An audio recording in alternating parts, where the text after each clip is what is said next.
Welcome to the deep dive. Today, we're going to cut through some of the noise, About what? about a topic that, well, it pops up everywhere. Job descriptions, career advice columns, but it still feels a bit, elusive. Okay. I think I know where you're going. Soft skills. Exactly. Soft skill. So Uh, we want to give you a bit of a shortcut today. A way to really understand what they are, why they're honestly more critical than ever, mm-hmm. and maybe most importantly, how you can actually leverage them to stand out. Yeah, that sounds great because at their core, soft skills are really just those vital personal attributes, the interpersonal behaviors that all let us interact effectively with other people. Right. The people skills bit. Precisely, and their importance has just skyrocketed, especially in professional settings. So for our deep dive today, we're leaning heavily on a really comprehensive article by Ben Nemiroff. It's called Soft Skills 101 Definitions plus and 50 examples over on Handshake. Okay, good source. Yeah, it gives us a really excellent foundation. So our mission for you listening is pretty straightforward then. We're not just going to define soft skills. We want to unpack their actual real-world impact, Right. explore why they're basically non-negotiable now, and then, the really practical bit, walk you through actionable ways to showcase them, especially, on your resume, to make yourself stand out. Okay, so let's start unpacking this. What exactly do we mean when we talk about soft skills? How does that source frame them? Well, the article defines them as essentially personal attributes, behaviors, and social attitudes, all the things that enable effective interaction with others. Okay. And that could be in the workplace or really in social environments too. Yeah. What's interesting is how they contrast with, hard skills. Yeah, the technical stuff. Exactly. Hard skills are quantifiable, right? Like, can you code? Can you do accounting? Soft skills are much more intangible, subjective even. So things like communication, Communication, teamwork, problem solving, critical thinking, adaptability. time management, Yeah. leadership. Yep. Leadership, creativity, emotional intelligence, those are all core examples that the article lists. They're basically the fundamental building blocks for, well, healthy relationships and actually collaborating successfully. It's interesting you mentioned that intangible nature because, for something that feels subjective, the evidence seems pretty clear they aren't just like a nice to have. Oh, absolutely not. I feel like I saw a stat somewhere saying like 85% of job success comes down to having well-developed soft skills, way more than just technical ability. Does the article dig into why they've become so, well, non-negotiable? It really does. And yeah, that kind of statistic aligns perfectly with the message. The source really emphasizes that developing these skills is just crucial now because employers are actively looking for people who can demonstrate them. They want proof. Exactly. Huh. In today's job market, which is, let's face it, fast-paced and super competitive, these are the skills that help organizations truly thrive, not just, get by. Mm-hmm. But what often gets missed, I think, is how relevant they are outside of work, too. Oh, yeah, definitely. They're fundamental in our personal lives for building meaningful relationships, handling conflict, just navigating social situations effectively. That makes sense. And the article points out how we develop them, right? It's through life experience, sure, but also through deliberate practice, self-reflection. So being intentional about it. Right. Or even more formal things like workshops, reading, actively seeking feedback. At the end of the day, they're just a vital component of, well, overall personal and professional success. Oh, so that brings up a really practical question then. If they're so essential, but also kind of intangible, how do we actually show them? Mm. Especially in something structured like a resume. What does the Handshake article suggest there? Yeah, that's the million-dollar question, isn't it? The article actually gives a really clear 5-step guide for doing this effectively on your resume. Okay, let's hear it. First, it's about being strategic. You need to identify the specific soft skills required for the job you're applying for. Right, so don't just list everything you think you're good at. Tailor it. Precisely. Look at the job description carefully. Research industry trends, maybe even talk to people who work in that field. Focus on what they're looking for. Okay, step 1. Identify and target. What's next? Step 2. Make sure they appear early. Incorporate those key soft skills into your resume objective or summary statement.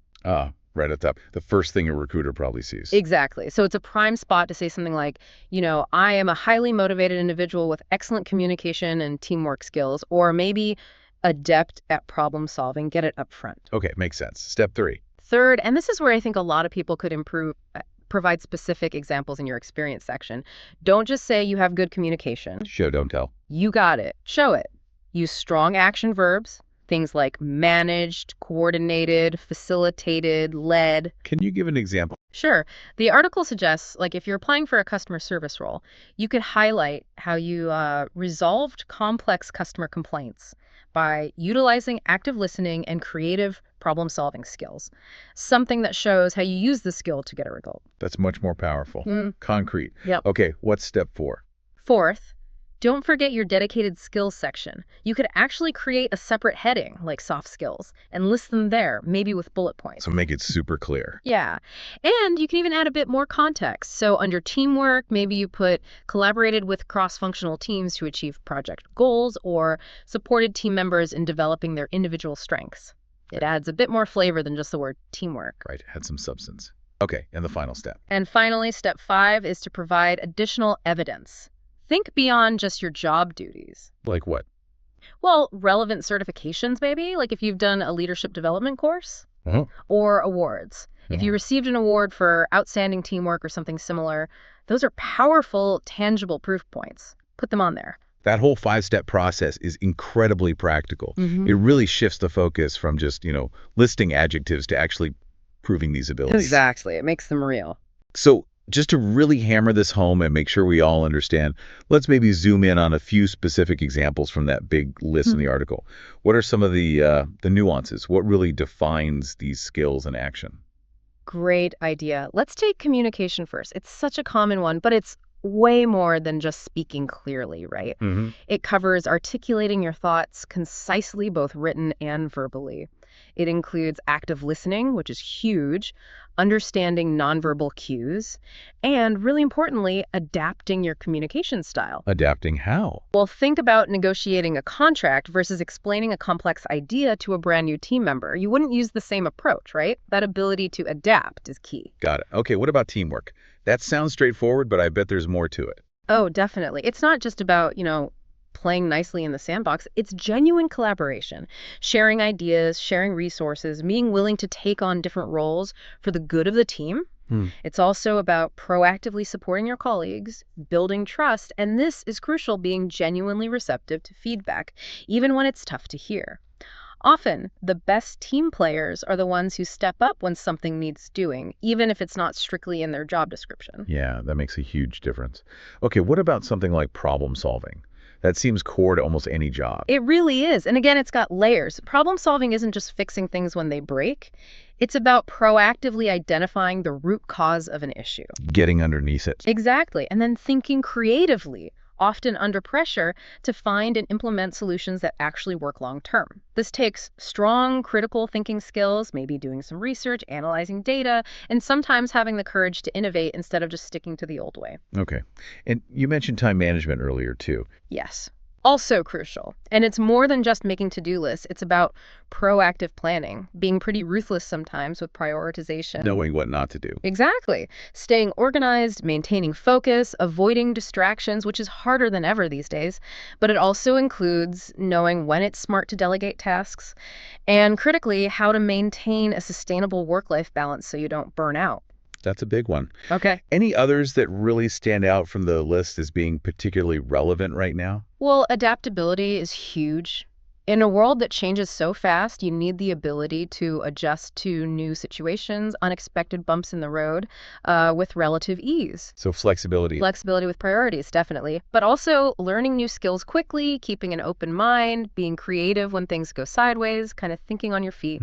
And then there's emotional intelligence, or EQ. This is getting so much attention, especially in leadership. It's basically your ability to recognize and manage your own emotions. Self-awareness. Yeah, big time. And just as importantly, understanding and responding appropriately to the emotions of others. That means empathy, self-regulation, good social skills. It's incredibly powerful. It sounds like the foundation for a lot of the other skills, actually. It really is. And maybe 2 more quick ones. Humility and resilience.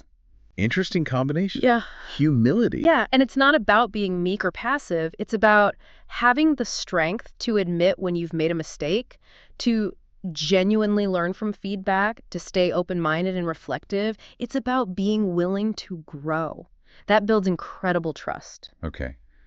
And resilience. Resilience is basically your mental fortitude. Yeah. How well do you cope with stress? How quickly do you bounce back from setbacks or failures? It's about staying adaptable, keeping a positive outlook, maintaining perspective even when things get really tough. Wow.